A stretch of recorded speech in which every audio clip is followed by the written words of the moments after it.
Okay, guys, we're going to be starting off with chapter 12 of Percy Jackson. I go snowboarding with a pig. We'd arrived on the outskirts of a little ski town nestled in the mountains. The sign said, "Welcome to Cloudcroft, New Mexico." The air was cold and thin. The roofs of the cabins were heaped with snow, and dirty mounds of it were piled up on the sides of the streets. Tall pine trees loomed over the valley, casting pitch black shadows though the morning was sunny. Even with my lion skin coat, I was freezing by the time I got to Main Street, which was about half a mile from the train tracks. As we walked, I told Grover about my conversation with Apollo the night before, how he'd told me to seek out Nereus in San Francisco. Grover looked uneasy. "That's good, I guess, but we've got to get there first."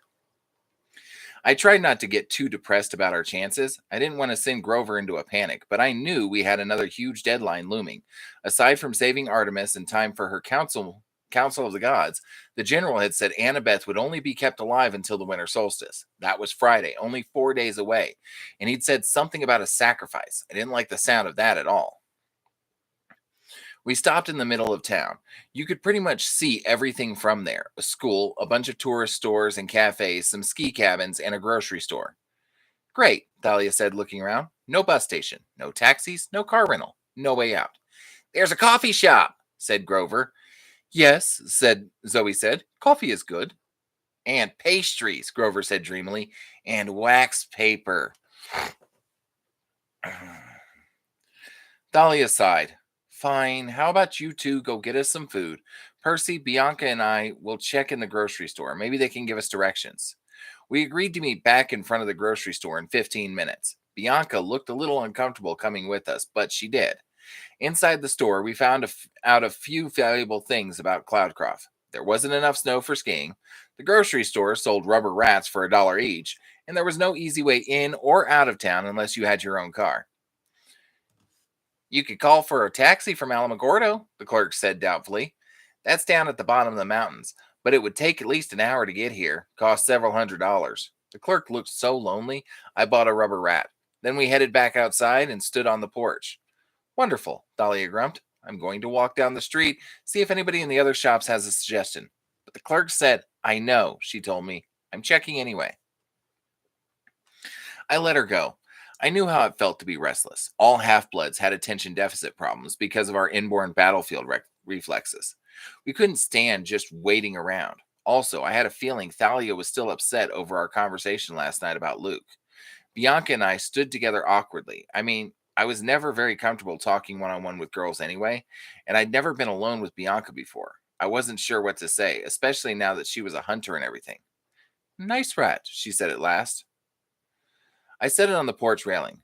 Maybe it would attract more business for the store. "So, how do you like being a hunter so far?" I asked. She pursed her lips. "You're not still mad at me for joining, are you?" "Nah, long as you know you're happy." I'm not sure happy is the right word with Lady Artemis gone, but being a hunter is definitely cool. I feel calmer somehow. Everything seems to have slowed down around me. I guess that's the immortality. I stared at her, trying to see the difference. She did seem more confident than before, more at peace. She didn't hide her face under a green cap anymore. She kept her hair tied back, and she looked me right in the eyes when she spoke. With a shiver, I realized that 500 or 1,000 years from now, Bianca D'Angelo would look exactly the same as she did today. She might be having a conversation like this with some other half blood long after I was dead, but Bianca would still look 12 years old. "Nico didn't understand my decision," Bianca murmured. She looked at me like she wanted assurance it was okay. "He'll be all right," I said. "Camp Half Blood takes in a lot of young kids. They did that for Annabeth." Bianca nodded. "I hope we find her. Annabeth, I mean. She's lucky to have a friend like you." "A lot of good it did her." "Don't blame yourself, Percy. You risked your life to save my brother and me. I mean, that was seriously brave. If I hadn't met you, I wouldn't have felt okay about leaving Nico at the camp. I figured if there were people like you there, Nico would be fine. You're a good guy." The compliment took me by surprise. "Even though I knocked you down and captured the flag?" She laughed. "Okay, except for that, you're a good guy." A couple hundred yards away, Grover and Zoe came out of the coffee shop loaded down with pastry bags and drinks. I kind of didn't want them to come back yet. It It was weird, but I realized I liked talking to Bianca. She wasn't so bad. A lot easier to hang out with than Zoe Nightshade, anyway. So, what's the story with you and Nico? I asked her. Where did you go to school before Westover? She frowned. I think it was a boarding school in D.C. It seems like so long ago. You never lived with your parents? I mean, your mortal parent? We were told our parents were dead. There was a bank trust for us, a lot of money, I think. A lawyer would come by once in a while to check on us. Then Nico and I had to leave that school. Why? She knit her eyebrows together. We had to go somewhere. I remember it was important. We traveled a long way and we stayed in this hotel for a few weeks. And then, I don't know, one day a different lawyer came to get us out. He said it was time for us to leave. He drove us back east, through DC, then up into Maine, and we started going to Westover. It was a strange story. Then again, Bianca and Nico were half bloods. Nothing would be normal for them. So you've been raising Nico pretty much all your life? I asked. Just the two of you? She nodded. That's why I wanted to join the Hunters so bad. I mean, I know it's selfish, but I wanted my own life and friends. I love Nico, don't get me wrong. I just needed to find out what it would be like not to be a big sister 24 hours a day. I thought about last summer, the way I had felt when I found out I had a Cyclops for a baby brother. I could relate to what Bianca was saying. Zoe seems to trust you, I said. What were you guys talking about anyway? Something dangerous about the quest? When? Yesterday morning on the pavilion, I said before I could stop myself, something, or I said before I could stop myself, something about the general. Her face darkened. How did you, the invisibility hat? Were you eavesdropping?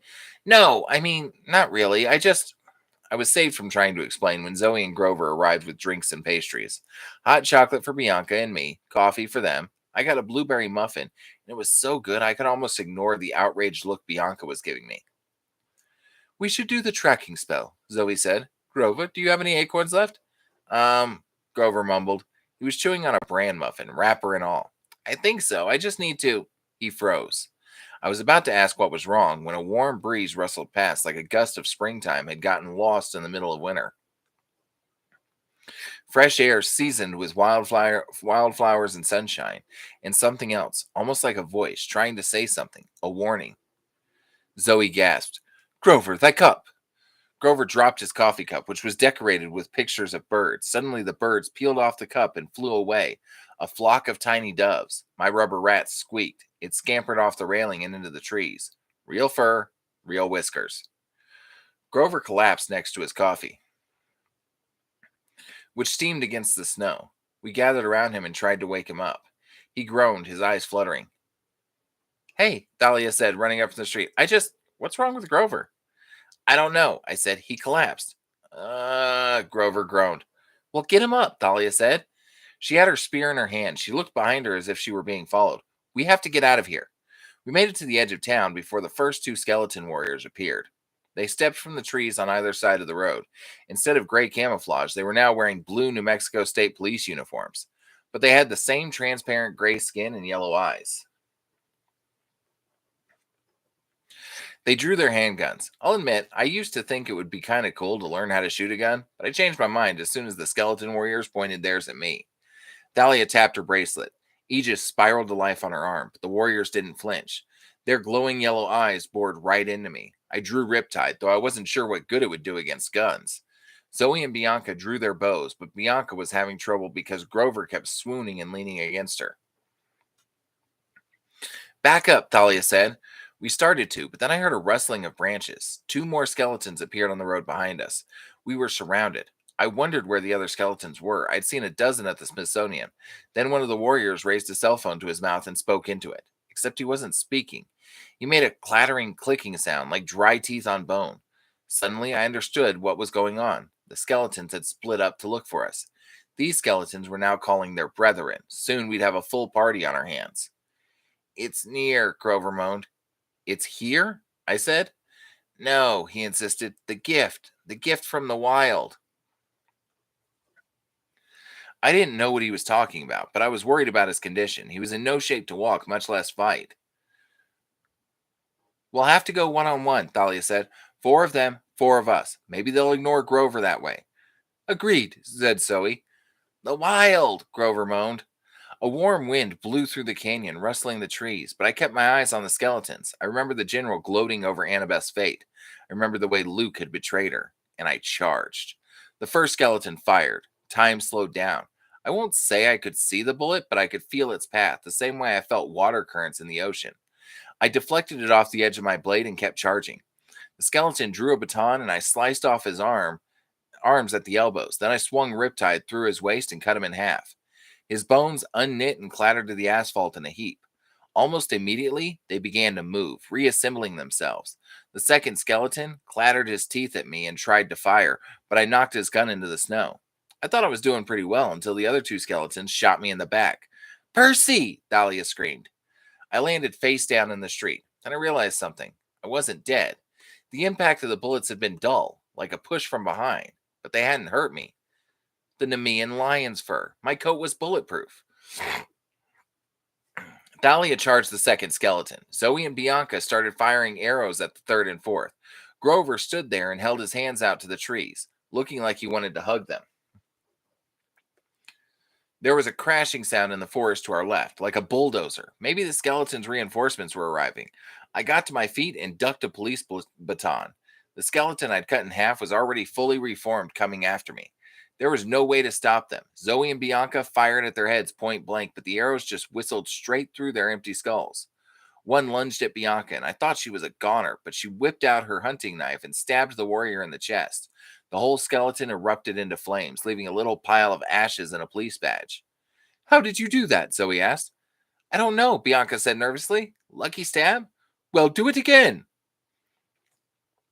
Bianca tried, but the remaining three skeletons were wary of her now. They pressed us back, keeping us at baton's length.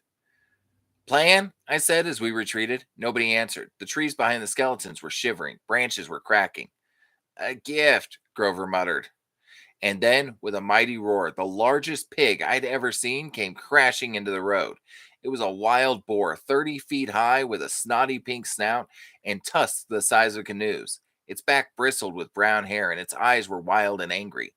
"Ree!" It squealed and raked the three skeletons aside with its husks. The force was so great they went flying over the trees and into the side of the mountain, where they smashed to pieces, thigh bones and arm bones twirling everywhere. Then the pig turned on us. Dahlia raised her spear, but Grover yelled, "Don't kill it!" The boar grunted and pawed the ground, ready to charge. That's the Aramanthian boar," Zoe said, trying to stay calm. "I don't think we can kill it." "It's a gift," Grover said. "A blessing from the wild." The boar said, "Rrrr," and swung its tusk. Zoe and Bianca dived out of the way. I had to push Grover so he wouldn't get launched into the mountain on the Boar Tusk Express. "Yeah, I feel blessed," I said. "Scatter." We ran in different directions, and for a moment the boar was confused. "It wants to kill us," Thalia said. "Of course," Grover said. "It's wild." "So how is that a blessing?" Bianca asked. It seemed a fair question to me, but the pig was offended and charged her. She was faster than I realized. She rolled out of the way of its hooves and came up behind the beast. It lashed out with its tusks and pulverized the "Welcome to Cloudcroft" sign. I racked my brain trying to remember the myth of the boar. I was pretty sure Hercules had fought this thing once, but I couldn't remember how he'd beaten it. I had a vague memory of the boar plowing down several Greek cities before Hercules managed to subdue it. I hoped Cloudcroft was insured against giant wild boar attacks. "Keep moving," Zoe yelled. She and Bianca ran in opposite directions. Grover danced around the boar, playing his pipes while the boar snorted and tried to gouge him. But Thalia and I won the prize for bad luck. When the boar turned on us, Thalia made the mistake of raising Aegis in defense. The sight of the Medusa head made the boar squeal in outrage. Maybe it looked too much like one of his relatives. The boar charged us. We only managed to keep ahead of it because we ran uphill and we could dodge in and out of the trees while the boar had to plow through them. On the other side of the hill, I found an old stretch of train tracks half buried in the snow. "This way!" I grabbed Thalia's arm and we ran along the rails while the boar roared behind us, slipping and sliding as it tried to navigate the steep hillside. Its hooves just were not made for this, thank the gods. Ahead of us, I saw a covered tunnel. Past that, an old trestle bridge spanning a gorge. I had a crazy idea. Follow me. Dahlia slowed down. I didn't have time to ask why, but I pulled her along and she reluctantly followed. Behind us, a 10-ton pig tank was knocking down pine trees and crushing boulders under its hooves as it chased us. Dahlia and I ran into the tunnel and came out the other side. No! Thalia screamed. She turned as white as ice. We were at the edge of the bridge. Below, the mountain dropped away into a snow filled gorge about 70 feet below. The boar was right behind us. Come on, I said. It'll hold our weight. Probably. I can't, Thalia yelled. Her eyes were wild with fear. The boar smashed into the covered tunnel, tearing through it full speed. Now, I yelled at Thalia. She looked down and swallowed. I swear she was turning green. I didn't have time to process why. The boar was charging through the tunnel straight toward us. Plan B. I tackled Thalia and sent us both sideways off the edge of the bridge into the side of the mountain. We slid on Aegis like a snowboard over rocks and mud and snow racing downhill. The boar was less fortunate. It couldn't turn that fast, so all 10 tons of the monster charged out onto the tiny trestle, which buckled under its weight. The boar free fell into the gorge with a mighty squeal and landed in the snowdrift with a huge poof. Thalia and I skidded to a stop. We were both breathing hard. I was cut up and bleeding. Thalia had pine needles in her hair. Next to us, the wild boar was squealing and struggling. All I could see was the bristly tip of its back. It was wedged completely in the snow, like styrofoam packing. It didn't seem to be hurt, but it wasn't going anywhere either. I looked at Thalia. You're afraid of heights. Now that we were safely down the mountain, her eyes had their usual angry look. Don't be stupid. That explains why you freaked out on Apollo's bus, why you didn't want to talk about it. She took a deep breath and she pushed the pine needles out of her hair. If you tell anyone, I swear. No, no, I said. That's cool. It's just the daughter of Zeus, the Lord of the Sky. Afraid of heights? She was about to knock me into the snow when above us Grover's voice called. Hello? Down here, I shouted. A few minutes later, Zoe, Bianca, and Grover joined us. We stood watching the wild boar struggle in the snow. A blessing of the wild, Grover said, though he now looked agitated. I agree, Zoe said. We must use it. Hold up, Thalia said irritably. She still looked like she'd just lost a fight with a Christmas tree. Explain to me why you're so sure this pig is a blessing? Grover looked over, distracted. It's our ride west. Do you have any idea how fast this boar can travel? Fun, I said, like pig cowboys. Grover nodded. We need to get aboard. I wish I had more time to look around. But it's gone now. What's gone? Grover didn't seem to hear me. He walked over to the boar and jumped onto its back. Already the boar was starting to make some headway through the drift. Once it broke free, there'd be no stopping it. Grover took out his pipes. He started playing a snappy tune and tossed an apple in front of the boar. The apple floated and spun right above the boar's nose, and the boar went nuts straining to get it. Automatic steering, Thalia murmured. Great. She trudged over and jumped on behind Grover, which still left plenty of room for the rest of us. Zoe and Bianca walked toward the boar. Wait a second, I said. Do you two know what Grover is talking about, this wild blessing? Of course, Zoe said. Did you not feel it in the wind? It was so strong, I never thought I would sense that presence again. What presence? She just stared at me like I was an idiot. The Lord of the Wild, of course. Just for a moment, in the arrival of the boar, I felt the presence of Pan.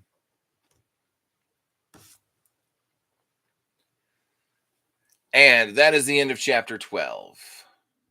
So we're going to give it a few minutes and then we are going to start on chapter 38 of Stone of Tears. By the way, hello, everybody. Oh.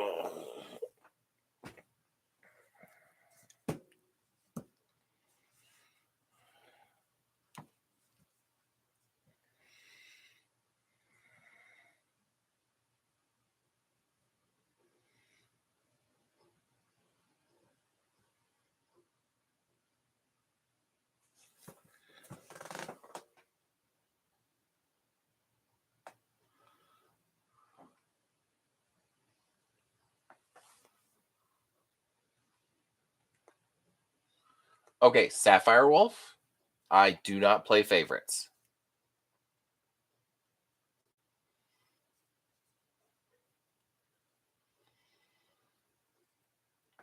Lumi is honestly in every single story time, unless she doesn't feel good, which is rare. She also knows exactly what I'm looking for when it comes to moderating story time. That's why she's a mod on this channel. It is not because she's a favorite.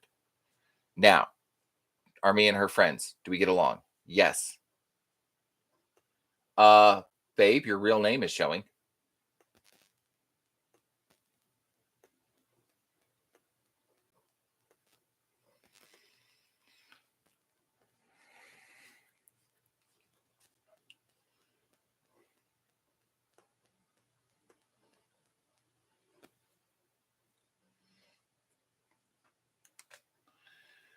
But the thing is, Sapphire Wolf, I don't have one favorite over another.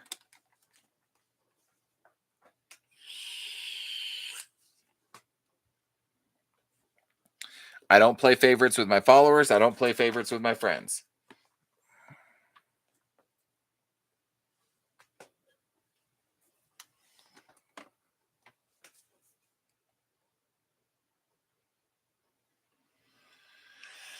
Yeah, I'm gonna have to uncheck that when that comes back up.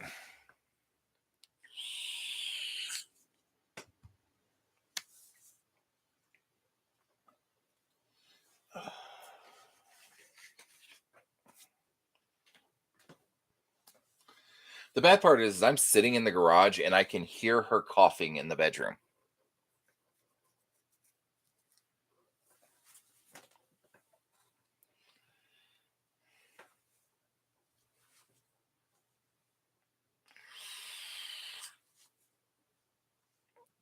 No, she's not coughing because she's sick or anything like that.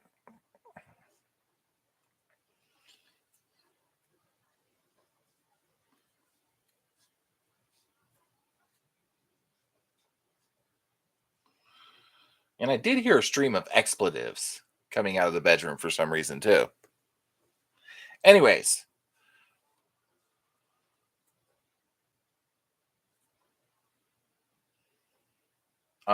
no, I usually stalk your Insta, Lumi, if that helps. I'm kidding. I don't have time to stalk anybody's page. I barely have time to stalk my own. Anyways, so moving on to chapter 38 of Stone of Tears. The snow crusted trees loomed all about her in the eerie light. The moon would be down soon, but for the time being, it gave the snow a luminescence that made the way easy to see. As she trotted her horse into the open valley, she was almost glad to be free of the pressing trees that could hide anyone intent on ambush. She made no attempt to conceal her approach, and the sentry saw her, but they made no move to stop a lone rider. Ahead, the army's camp was alive with fires, men, and noise. As large as a small city, it could be spotted easily and heard from miles away. Confident in their numbers, they feared no attack. By the way, before we get into this,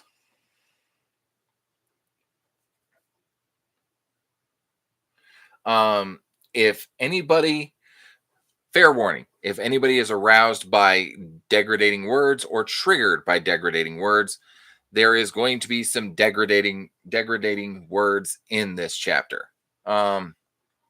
They say some not nice things to the mother confessor.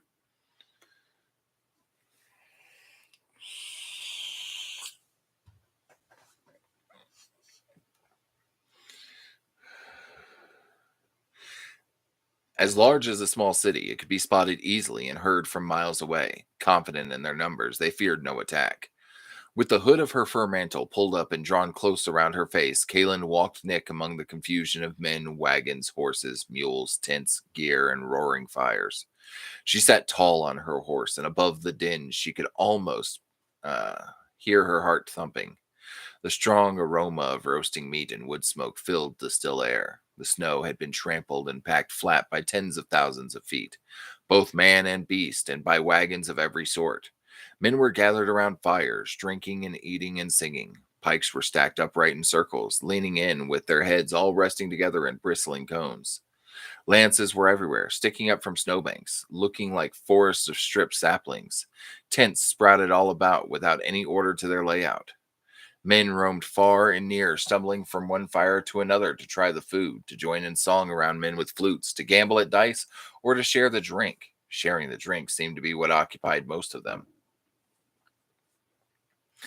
No one paid any attention to her. They seemed too preoccupied to notice her. She kept her horse at a trot and passed the ones who did stare up before they had a chance to wonder at or confirm what they had seen. The whole place seemed to be in an uproar of activity. Her warhorse didn't so much as flinch at the pandemonium all about. From some of the tents in the distance, she heard the screams of women, followed by the raucous laughter of men. Despite her attempt to stop it, a shiver ran down her spine. Um, Hold on, skipping a paragraph, I believe.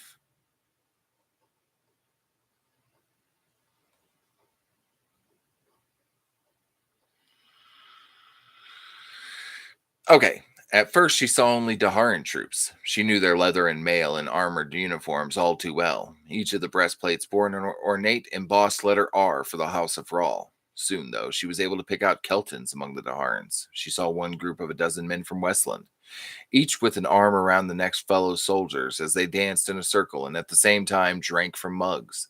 She saw men of other lands too, a few from Nicobaris, some Sindarians, and to her horror, a handful of Galileans.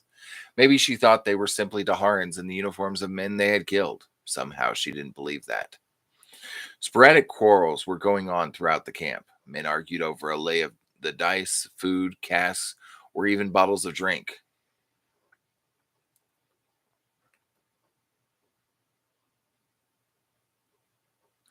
Next Monday. Let's see.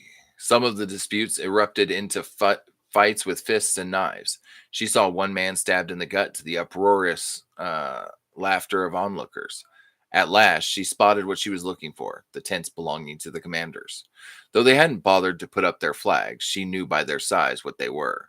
Outside the largest, a small table had been set up next to a roaring fire with spitted meat over it. Lanterns on poles surrounded the group of men gathered there. As she approached, a huge man who sat with his feet up on the table was yelling.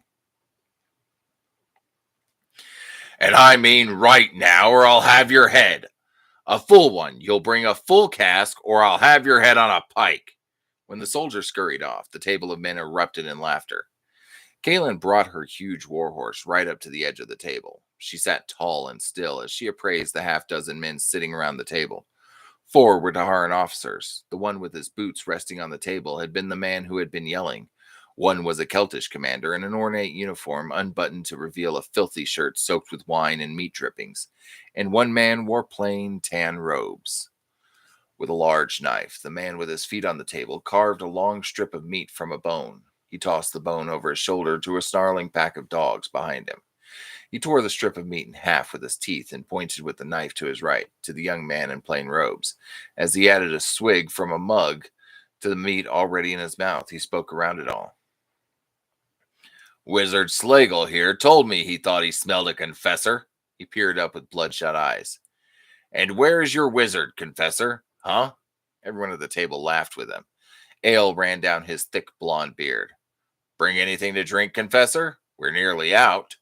No? Well, not to mind. With the knife, he pointed over to the Celtish commander. Garsh here tells me there's a nice city a week or so down the mountains, and they're bound to have some ale for us thirsty boys after they welcome us to their town and swear allegiance. Kaelin's eyes slid to the wizard. It was for him she had come. She coolly calculated whether or not she could make the jump from the horse to the wizard and touch him with her power before she was caught by that big knife. The man wielding the knife didn't look to be able to react too quickly. Still, she judged it to be poor odds. She was willing to give her life to the task, but only if she could be reasonably sure of success. But it was for him she had come. The wizard was this army's eyes. He saw things before they could, and things they could not see, like her. And Daharans feared things, magic and spirits. A wizard was their defense against magic and those spirits. Her gaze moved from the wizard's deep-set eyes and drunken, leering smirk to what he was doing with his hands. He was whittling. Before him on the table was a pile of shavings. She remembered the piles of wood shavings in the palace at Ebonicia, outside the girls' rooms. The wizard waggled the stick he had whittled for the first time. She noticed what it was. It was a larger-than-life phallus. His smirk grew. The man with the knife pointed it to the wizard. Slagle's got something for you, confessor. Been working on it for 2 hours since you realized you were coming for a visit. He made a feeble attempt to hold back his laughter, but it came in fits through his restraint and he finally gave in to it. 2 hours. They had just told her the limits of this wizard's power. She had left the Galileans 4 hours ago, but nearly an hour of that had been spent at her task up on the ridges. That meant the Galilean boys weren't yet close enough for the wizard to know of them, but were only concealed from discovery by a dangerously thin margin. Any closer, and the wizard would know of them, long before they could bring any surprise to bear. She waited for the Daharan man's laughter to sputter out before she spoke. You have me at a disadvantage. Not yet, but I will. The men roared and hooted again. With every beat of her heart, she became more calm. She pushed her hood back. She wore her confessor's face. What is your name, soldier? Soldier! He lurched forward and stuck the knife in the table. I'm no soldier, I'm General Riggs. I'm supreme commander of all our troops. All our men, old and new, answer to me. And in whose name are you fighting, General Riggs? He swept his hand around. Why, the Imperial Order is fighting a war on behalf of those who join us. A war against all the oppressors, against all who fight us. Those who don't join us are against us and will be crushed. We fight to bring order. Under the Imperial Order, all who join us will find protection, and in turn, they will help protect all. All the lands will join us, or they will be swept aside. It is a new order for which we struggle, the Imperial Order. They command all the lands, and I command them. Galen frowned, trying to make sense of what she was hearing. I am the Mother Confessor, and I command the Midlands, not you. Mother Confessor, he clapped the wizard on the back. You didn't tell me she was the Mother Confessor. Well, you don't look like any mother I've seen, but after tonight, you'll be a mother sure enough. You have my word on that. He roared with laughter. Darkenrall is dead. That brought the laughter to an end. The new Lord Rall has declared the war ended and called all the Daharan troops home. General Riggs rose to his feet. Darkenrall was a man of limited foresight, a man too much concerned with his ancient magic and too little concerned with order. He was too preoccupied with his own quests, his old religions, magic, until it is eradicated as a tool of men, not a master of them. Darkenrall failed to use the opportunity he had. We will not fail. Darkenrall himself, in the underworld, knows this and repents. He is allied to our struggle now. The good spirits have declared it.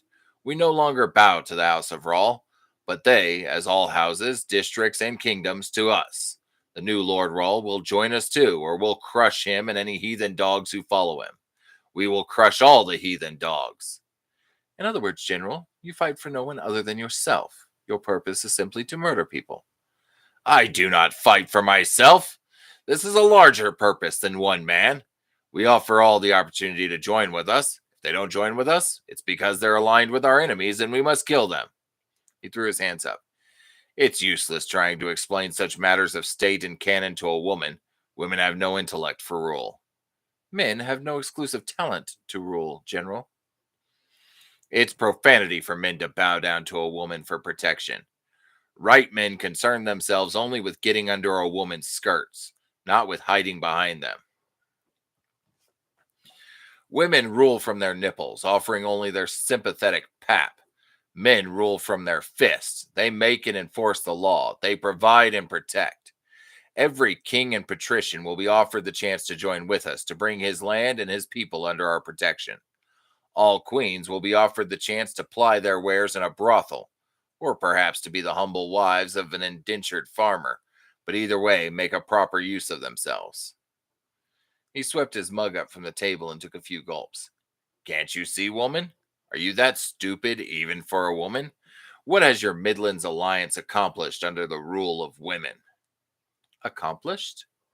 The alliance is to accomplish nothing but to let all the lands live in peace, to leave their neighbors' lands to their neighbors, and know that their own is safe from covetous hands, and that all will stand to protect each, even the weak and defenseless, so none will stand alone and naked. He smiled in triumph as he looked to his comrades. Truly spoken from the teat. He gestured with disgust. You provide no leadership, no law. Each land prescribes and pronounces as they see fit. What in one place is a crime, in another is virtue. Your alliance shies from bringing order to all. You're nothing but fragmented tribes, each jealously guarding what's his, with no thought to the union other than fits their own greed. And in so doing, let's all be vincible. You are wrong. That is exactly what the Central Council in Aidendrill is for, to bring all lands together for the common defense. The common defense against murderers like you. It is not a feeble union, as you seem to think, but one with teeth.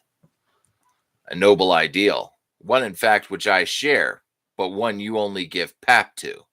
You bring them together only timidly, not under common canon. He held his hand out to her, closing it into a fist as he sneered at her.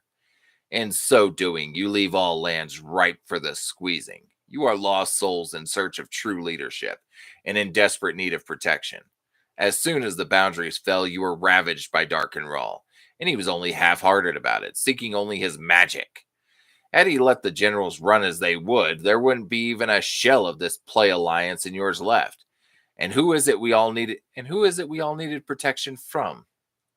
He stared off, whispering almost to himself, "From the horde who will come." What horde? He looked up as if he had just awakened. The horde spoken of in the prophecies. He frowned at her as if she were hopelessly thick, and then held his hand out to the wizard. The good wizard here has counseled us on the prophecies. You are one who spent your life with wizard, and you never sought their knowledge? Your eloquent claim to want to join people in peace and law are high-minded words, General Riggs, but your atrocities in Ebonicia put the lie to them. For all time, Ebonicia will bear mute but irrefutable testimony to your true cause. You and your imperial order are the horde. Kalen glowered to the wizard. What's your part in this, Wizard Slagle? He shrugged. Why, to assist and facilitate the joining of all people under the rule of common law. Whose law? The law of the victors, he smiled. That would be us, the Imperial Order. You have responsibilities as a wizard. Those responsibilities are to serve, not to rule. You will report at once to Aidendrill to take your place in that service, or you will answer to me. You? He said with a derisive sneer. You demand that good and decent men whimper and snivel before you, and at the same time, you blindly let banelings have a free run of the land. Banelings? She glowered at Riggs. I suppose you would be foolish enough to seek counsel from the blood of the fold. They've already joined with us, General Riggs said offhandedly. Our cause is theirs, and theirs ours. They know how to expunge those who would serve the Keeper, and thus our enemies. We will cleanse the land of all who serve the Keeper. Goodness must triumph. You mean your cause? It is you who would rule. Are you blind, Confessor? I rule here now, but this is not about me. It's about the future. I simply fill the post for now, furrow the field so it may produce. It's not I who is the focus. We offer everyone the chance to serve with us, and every man with me has taken that offer. Others have joined our troops in battle. We are no longer Daharan troops. They are no longer troops of their homeland. We are all the Imperial Order. Any of right mind can lead us. If I fall in our noble struggle, another will rise up to take my place, until all the lands are joined under united rule, and the Imperial Order can flower. Either the man was too drunk to know what he was saying, or he was mad. She glanced about at the dancing, drunken, singing men at campfires all about. Mad as the Bontok. Mad as the Jokopo. General Riggs, he had been muttering angrily under his breath, but stopped and looked up at her. I am the Mother Confessor, like it or not. I represent the Midlands. In the name of the Midlands, I call upon you to halt this war immediately and either return to Dahara or come to the council with your grievances. You may petition the Central Council with any disputes you have, and it will be heard. But you may not visit war upon my people. You will not like the consequence if you choose not to heed my orders. He sneered up at her. We make no compromises. We'll annihilate all who don't join us. We fight to stop the killing, to stop the murdering, as the good spirits have called upon us to do. We fight for peace. Until we win peace, we will have war. She frowned. Who told you this? Who told you that you must fight? He blinked at her. It's self-evident, you stupid bitch. You cannot possibly be so stupid as to think the good spirits tell you to wage war. The good spirits do not act in such overt ways. Ah, well, then we have a disagreement. That is the purpose of war, is it not? To settle such matters? The good spirits know us to be in the right, else they would easily join against us. Our victory will prove they side with us, or we could not win in our struggle. The Creator himself wishes to see us triumph, and our victory will be proof of that. The man was a lunatic. She redirected her attention to the Celtic commander. Karsh? General Karsh. You demean the rank, General. Why did you slaughter the people of Ebonicia? Ebonicia was given the opportunity to join us, as we'll all be given the opportunity. Ebonicia chose to fight. We had to make an example of her heathen people, to show other what awaits them if they fail to join us in peace. It cost us nearly half our men, but it was a goal worth the cost. Even now, those lost are being replaced by others joining with us, and we will swell in rank to take in all the known lands. This you call leadership, extortion, and murder? General Carr slammed his mug down on the table. His eyes were fire. We visit upon them what they visit upon our people. They raid our farms, our border towns. They kill Keltons as if we were bugs to be stepped on. Yet we offered them peace. It is they who chose to shun our mercy. They were offered a chance at peace, a chance to join us. They chose war. In that way, they chose to aid us. They've made an example for others of the folly of fighting us. And what have you done with Queen Cyrilla? Did you slaughter her too? Or is she back there in your whore's tents? They all laughed. She would be, Riggs put in, if we'd found her. Kalen almost sighed aloud with relief. She looked back to Karsh, who was taking another swig. What has Prince Fyron to say of this? Fyron's in Aidendrill. I'm here. So perhaps the crown wasn't a part of this. Perhaps this was little more than a band of murdering outlaws who fancied themselves as more. Kalen knew Prince Fyron, knew him to be a reasonable man. Of the Celtic diplomats assigned to Aidendrill, he was the one who had done the most to bring Gelton forward into the alliance of the Midlands through the Central Council. He cajoled and persuaded his mother, the Queen, to go the route of peace rather than conflict. Prince Fyron was a gentleman in every sense of the word. Besides being a murderer, General Karsh, you were also a traitor to your own land and crown, to your own queen. He hammered his pewter mug down on the table. I'm a patriot, a protector of my people. She leaned the slightest bit forward. You're a treasonous bastard and an outlaw cutthroat without conscience. I leave to Prince Fyron the honor of condemning you to death. It will, of course, be a posthumous sentence. Karsh pounded his fist. The good spirits know of your treachery against the people of the Midlands. This proves their words true. They've told us we cannot be free as long as you live. They've called upon us to kill all those like you, all those who blaspheme. The good spirits will not abandon us in our struggle. We shall defeat all who do the keeper's bidding.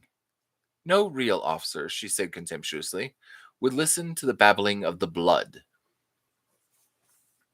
The wizard had made an angry looking ball of liquid fire and was slowly juggling it back and forth between his hands while he watched her. The flames spit and hissed, dropping little sparks. General Riggs belched and then put his knuckles on the table as he leaned toward her. Enough talking. Get down here, you little wench, so we can start the party. Us brave freedom fighters need a little fun. General Karsh at last smiled. And then tomorrow, perhaps the next day, you will be beheaded. Our men, our people will rejoice at your death. They will exult in our triumph over the Mother Confessor, the symbol of oppression by magic.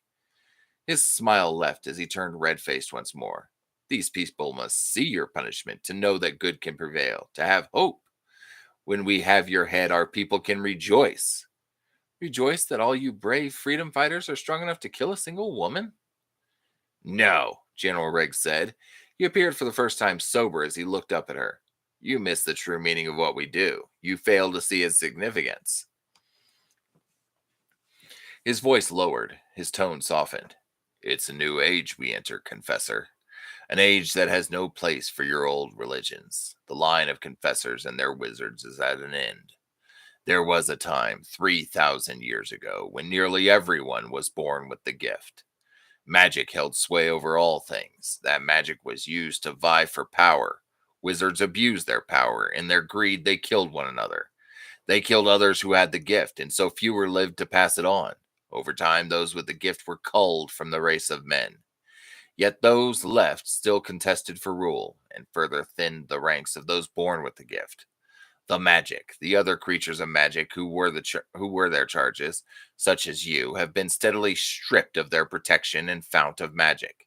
Today, there are almost none born with the gift. Magic itself is dying with them. They have had their chance to rule, just as did Dark and Rawl with his magic, and they have failed. Their time, the time of wizards, is past.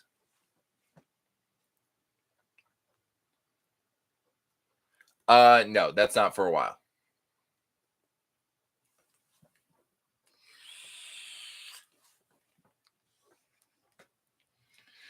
Their protection of the twilight beings is at an end, and so the age of magic is at an end. The time of man is upon us now, and there is no place in that world for the ancient dying religion you call magic. It is time for man to take his place as inheritor of the world. The imperial order is upon the world now, and if it were not them, it would be a man by another name. It is time for man to rule, for magic to die. Galen felt a sudden hollowness. An unexpected tear ran down her cheek. A choking feeling of true panic clawed at her throat. "Do you hear that, Slagle?" she whispered hoarsely. "You have magic. The ones you aid would put an end to you, too." He tossed the little ball of fire to his other hand, the light of its flames dancing across his grim face. "It is as it must be. Magic, chaste or foul, is the keeper's conduit to this world. When I have helped extinguish magic in all its forms, then I too must die. In that way, I will serve the people." Riggs gazed up to her, almost sorrowfully, as he went on. "Our people must see the last living embodiment of that religion die. You are its symbol. The last creature of magic created by wizards. With your death, they will be filled with hope for the future and be emboldened to extinguish all the remaining pockets of filth and perversion that are magic. We are the plowshare. Those lands now infested with magic will be freed of its taint and can be resettled by pious people. Then, at last, we shall all be free of your dogmas, which have no part in the glory or the future of man." He straightened, taking a drink from his mug. The harshness returned to his voice. "After we finish with you, then we'll bring Galea to heel and the rest of the lands." He slammed the mug down. "Until complete and total victory is ours, we demand war." Rage swelled in her, banishing the momentary sensation of loss and panic. Swelled on behalf of all those beings, the twilight beings, who depended upon her voice for protection. She nodded slowly as she held the general's gaze. "In my capacity as Mother Confessor, the highest rank of authority in the Midlands, to whose mandate all must bow, I grant your wish." She leaned forward and spoke in a hiss. "Let there be war. On my word and office, not one of you shall be granted quarter." Kalen's fist came up to the wizard. It was for him she had come. Her chest heaved with wrath and with terror at the madness of these men. She let the magic surge within her, demanding release, demanding the wizard's death. It was for him she had come. She must not fail. The blood rage screamed through her. She called the lightning forth. Nothing happened. She froze for an instant in the panic of the failure of the magic. Then Riggs lunged for her leg. Kalen hauled back on the reins. The ferocious warhorse sprang into battle. He bellowed as he reared, kicking his front legs. Kalen grasped his mane for dear life. A lashing hoof caught Riggs across the face, throwing him back. The thrashing hooves crashed down on the table, shattering it to splinters. Men in chairs toppled backward. Nick's front hooves crushed the head of one of the Daharan officers, the leg of another. The horse spun and kicked at the men. Kalen gave him her heels, and he leapt into a gallop as the wizard was rising to his feet. Surprised men threw themselves out of the way. She took a quick glance over her shoulder to see the wizard throwing his hands out. A ball of wizard's fire exploded to life before him, turning in the air, awaiting command. He threw his arms out again, sending the fire on its way toward her. The warhorse leapt over fires and men, kicking up both snow and flaming firewood. His legs caught tent lines, yanking them down. Kalen spotted what she wanted more than life itself, and maneuvered the horse for it. She could hear the wail of the wizard's fire coming for her. She could hear the screams of men unexpectedly caught up in it. She stole another glance to see the blue and yellow ball of flame tumbling through the tents and men, growing all the time, taking a course as drunken as the wizard.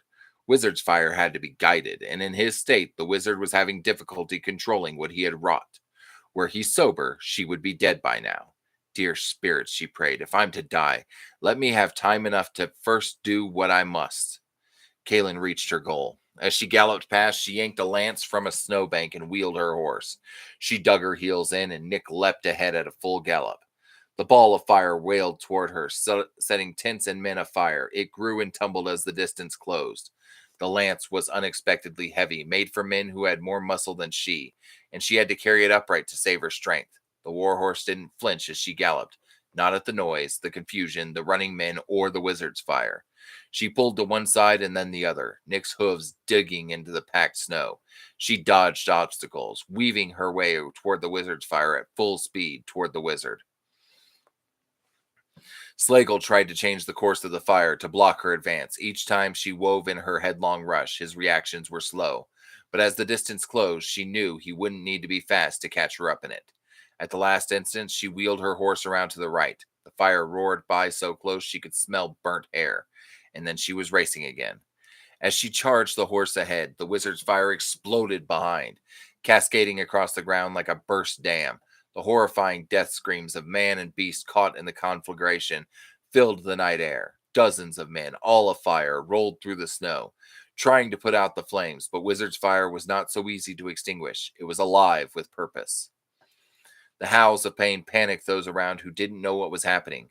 Men screamed in fear of spirits they thought were setting upon them. Swords were drawn and wielded, hacking at those running for their lives from the fire. Battle erupted out of nothing. The air carried not only the choking stench of burning flesh, but now blood. She ignored the screams and sought the silence within. The wizard stumbled backward and fell. He came to his feet, whirling his arms. Fire formed in the air at the arc of his fingertips. Though there was confusion all about, only one thing filled her vision: the wizard. She couched the lance, tucking the base under her right armpit, jamming her grip tight against the leather stop. Gritting her teeth, she used all her strength to lift the heavy lance over Nick's bobbing head to the left side, so as not to unbalance her herself in the saddle. Nick took her direction as if he could read her mind. She steered him at full speed, but it seemed to her that the last 10 yards took hours, a race between her charge and the wizard calling forth fire. Wizard Slagle looked up to direct the fire just as her lance caught him in the chest.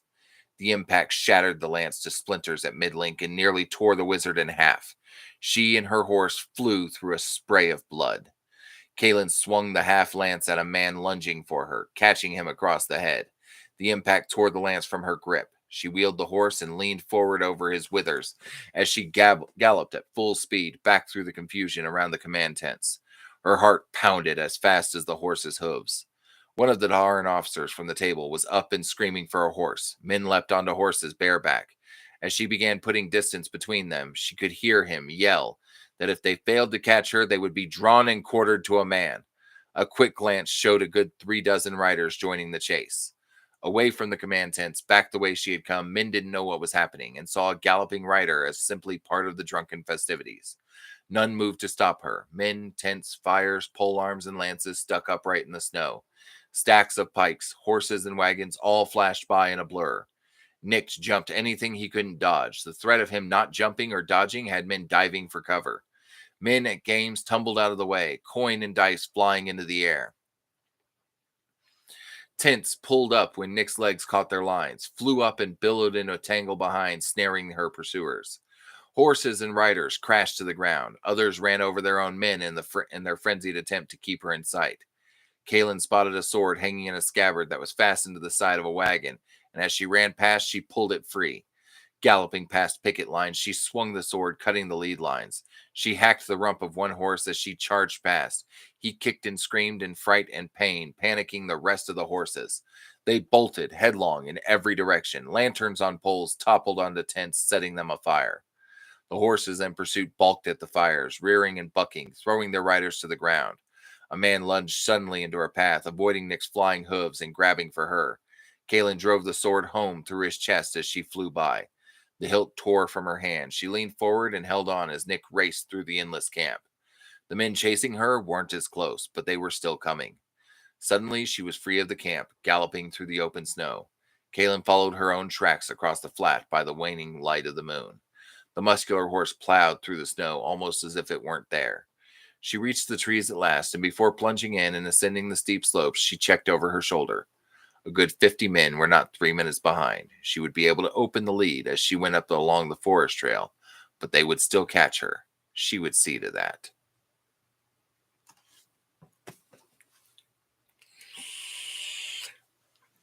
And that is the end of chapter 38.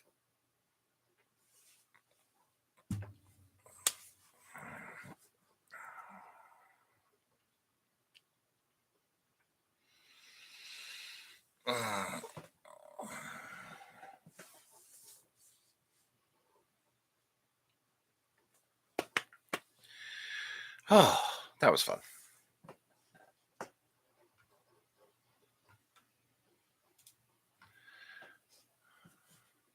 Okay. Hope everybody had fun. Yeah. So here's the thing. I probably should have warned you guys. In this book, she really shows herself to be a badass. Um, and that's where we are going to pick up tomorrow night. With her killing those 50 men. But anyways, you guys have a wonderful night. I love you. Be safe. Do your research. Message me on TikTok if we're friends. Message me on Instagram if we're not. And if you have me in other places, message me there. Otherwise, I will talk to you later. Bye, guys.